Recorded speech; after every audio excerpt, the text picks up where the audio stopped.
ભુજમાં ગુજરાત રાજ્યકક્ષાની 3 દિવસની બાળરોગ નિષ્ણાંત ડોક્ટરોની કોન્ફરન્સ યોજાઈ હતી. ગર્ભસ્થ નવજાત શિશુમાં સર્જાતા વિવિધ પ્રકારના રોગ સંદર્ભે આ કોન્ફરન્સ યોજાઈ હતી.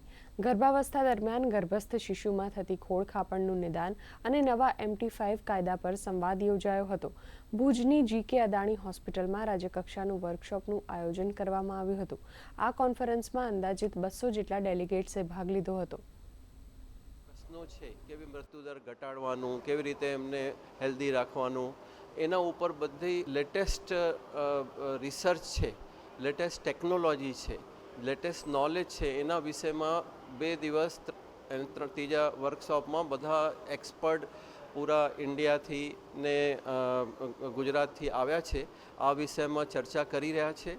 આ 3 દિવસના પ્રોગ્રામમાં અમે સ્પેશિયલાઇઝ નિયોનેટલ કેર અને બેઝિક નિયોનેટલ કેર એટલે ન્યૂબોર્ન બચ્ચાનું ડિલિવરી થાય ત્યાંથી લઈને એની પૂરેપૂરી સારવાર કઈ રીતે થઈ શકે અને દરેક સ્ટેપ પર કયા કયા સાયન્ટિફિક પગલાં લેવાના કે જેનાથી આપણે જે પણ ન્યૂબોર્ન જન્મે છે એનું સર્વાઈવલ સુધારી શકીએ.